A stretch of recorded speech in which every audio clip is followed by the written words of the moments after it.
আসসালামু আলাইকুম, welcome back to my channel healthy food studio. এই সিজনে প্রচুর আমড়া পাওয়া যায়। আজকে আমড়ার আচারের রেসিপিটা আপনাদের সাথে শেয়ার করছি অনেক সহজ রেসিপিতে। দেখতে অনেকটা লোভনীয় আর খেতে তো অনেক বেশি মজার, সেই সাথে সংরক্ষণ করা যাবে 1 বছরের মতো। যারা আচার খেতে পছন্দ করেন আজকের এই রেসিপি দেখে বানিয়ে নিতে পারেন। আমার চ্যানেলে যারা নতুন ভিউয়ার্স তারা চ্যানেলটি সাবস্ক্রাইব করে সাথেই থাকুন। চলুন দেখে নেওয়া যাক রেসিপিটা। 1 কেজি আমড়া নিয়েছি। আমড়ার খোসাটা আমি ভালোভাবে ছাড়িয়ে নিয়েছি। এখন পর্যাপ্ত পরিমাণে পানি দিয়ে ধুয়ে নিচ্ছি। আস্ত আমড়া আচার দেওয়ার চাইতে টুকরো টুকরো করে আটিটা বাদ দিয়ে আচার দিলে ভালো হয় খেতে, তাই আমি আটিটা বাদ দিয়ে মাংসটা কেটে নিচ্ছি।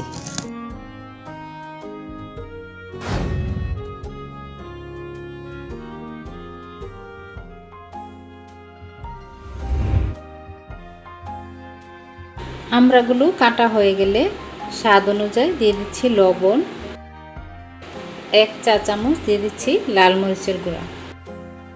ভালোভাবে মিশিয়ে নিচ্ছি। মাখানো হয়ে গেছে, চলে যাচ্ছি চুলায়। চুলায় একটি প্যান বসিয়ে প্রথমেই 5 ফোড়ন টেলে নিচ্ছি। 5 ফোড়নটা একেবারে মিডিয়াম লো হিটে আঁচ রেখে ভাজতে হবে। ভেজে নেওয়া হয়ে গেছে, সুন্দর একটা স্মেল বের হচ্ছে। এখন আমি তুলে নিচ্ছি। 1/2 কাপ দিয়ে দিচ্ছি সরিষার তেল, 2টি তেজপাতা ছিঁড়ে দিয়ে দিচ্ছি, 4-5টি রসুন কোয়া দিয়ে দিচ্ছি, 3-4টি আস্ত লাল মরিচ দিয়ে দিচ্ছি। রসুন আর মরিচ অনেকটাই ভাজা হয়ে গেছে। এখন দিয়ে দিচ্ছি সরিষা পেস্ট। আমি 2 চামচ সরিষা ভালোভাবে পেস্ট করে নিয়েছি। সরিষাটা কিছুক্ষণ কষানো হয়ে গেছে। এখন দিয়ে দিচ্ছি 1/2 চামচ কালো গোলমরিচের গুঁড়া আর 1/2 চামচ দিয়ে দিচ্ছি হলুদ গুঁড়া, সুন্দর একটা কালার আসার জন্য। এখন আমড়াগুলো দিয়ে ভালোভাবে ভেজে নিচ্ছি।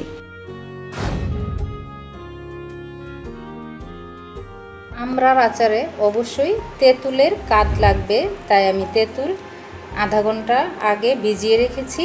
এখন তেঁতুলটাকে কষলে কাঠরা আমড়ার সাথে অ্যাড করব, কারণ আমড়া অতিরিক্ত টক নয়, মিষ্টি জাতীয় একটা ফল, তাই তেঁতুলের কাঠটা অ্যাড করতে হবে।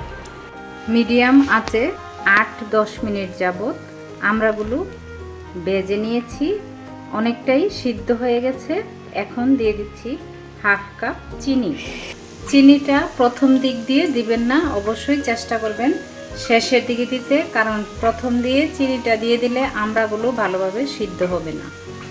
সেই সাথে দিয়ে দিচ্ছি তেঁতুলের টক, 1 চামচ দিয়ে দিচ্ছি হোয়াইট ভিনেগার, যাতে আচারটা দীর্ঘদিন ভালো থাকে। ভালোভাবে নেড়েচেড়ে মিশিয়ে পানিটা শুকিয়ে নিব।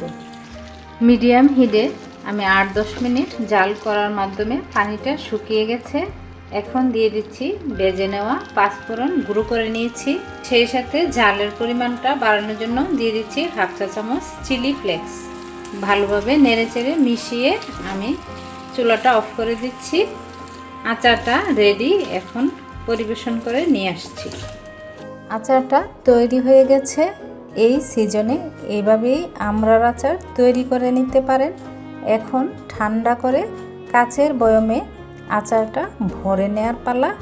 আশা করছি আজকের আমার আমড়ার আচারের রেসিপিটা আপনাদের ভালো লেগেছে।